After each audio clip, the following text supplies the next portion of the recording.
Bienvenue dans les aventures de Lily et Loulou. Avant de plonger dans notre histoire du jour, une petite chose très importante.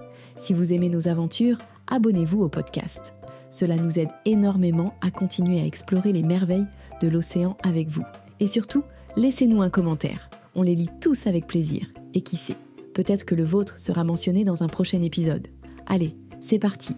Mettez vos masques et tuba. L'histoire commence maintenant.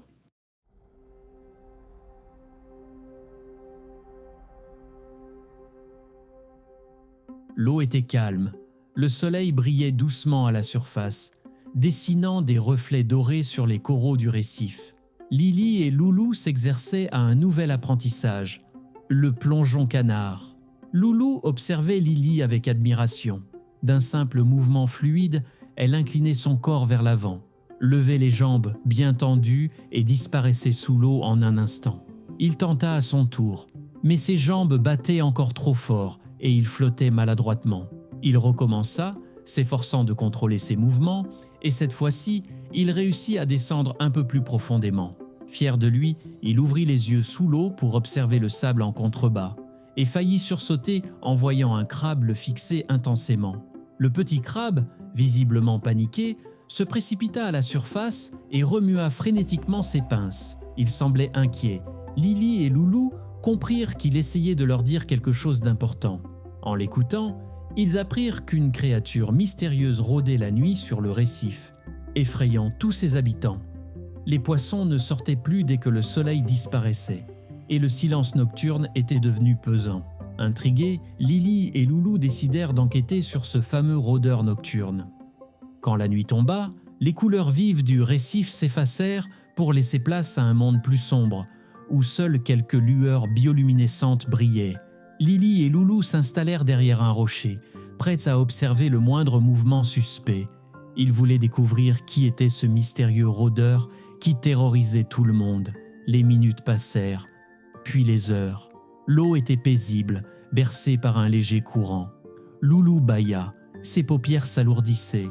Lily, de son côté, sentait elle aussi le sommeil l'envahir. Petit à petit, leurs yeux se fermèrent et ils s'endormirent. Le lendemain matin, réveillés par les premiers rayons du soleil, ils se rendirent compte avec horreur qu'ils avaient raté toute la nuit. Les poissons du récif leur confirmèrent que le rôdeur était bien passé et que la panique avait encore frappé les habitants du récif. Déterminés à ne pas refaire la même erreur, Lily et Loulou se promirent de rester éveillés la nuit suivante. Cette fois-ci, ils étaient prêts. Après avoir dormi toute l'après-midi, Lily et Loulou s'installèrent de nouveau à leur poste d'observation. La nuit tomba lentement, plongeant le récif dans une obscurité paisible. Puis, soudainement, une ombre massive ondula dans l'eau. Elle était silencieuse, glissant sans bruit à travers les coraux. Les petits poissons, réveillés par son passage, s'affolèrent immédiatement et se cachèrent dans les anfractuosités du récif. Mais Lily et Loulou, cette fois-ci bien éveillés, observèrent sans bouger. La créature n'était pas un monstre. C'était un requin dormeur, un grand poisson à l'allure imposante, mais au mouvement lent et paisible. Il ne semblait pas chercher à attaquer qui que ce soit. Il nageait simplement, explorant tranquillement les abords du récif. Lily et Loulou comprirent que les habitants du récif avaient eu peur sans raison. Mais pourquoi ce requin venait-il toujours rôder dans cette zone ? Ils décidèrent de le suivre pour en apprendre plus sur lui. Noctis, comme ils décidèrent de l'appeler, se dirigea lentement vers le bord du récif, là où la paroi rocheuse plongeait vers l'infini. C'était le tombant, une immense falaise sous-marine. C'est à ce moment-là qu'un petit poisson qui les accompagnait glissa brusquement dans le vide. Pris dans un courant puissant, il fut entraîné vers les profondeurs, incapable de lutter avec ses petites nageoires. Lily et Loulou s'apprêtaient à plonger à sa rescousse, mais Noctis réagit plus vite. D'un puissant battement de nageoires, il fondit vers le petit poisson et se plaça juste sous lui, bloquant la force du courant. Grâce à son intervention, le poisson put se stabiliser et remonter en toute sécurité vers le récif. Lily et Loulou furent impressionnés.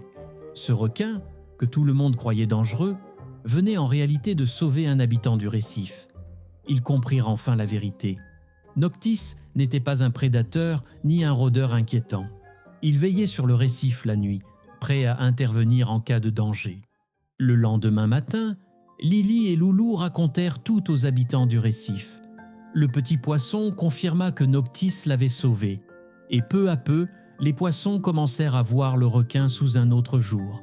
Ils avaient jugé trop vite sur les apparences. Les rumeurs et la peur avaient fait grandir une légende effrayante autour de Noctis, alors qu'en réalité, il était simplement un gardien silencieux.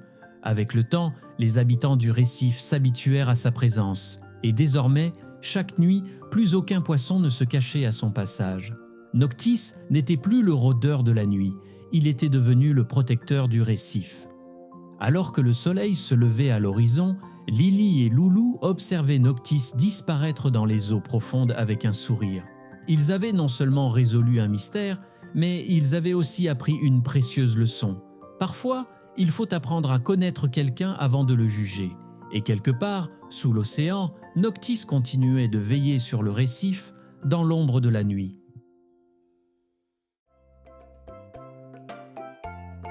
Vous venez d'écouter les aventures de Lily et Loulou.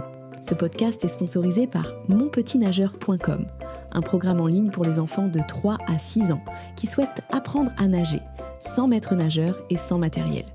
Si vous avez aimé cet épisode, pensez à vous abonner à notre podcast et n'oubliez pas de cliquer sur le bouton « J'aime pour plus d'aventures » avec Lily et Loulou.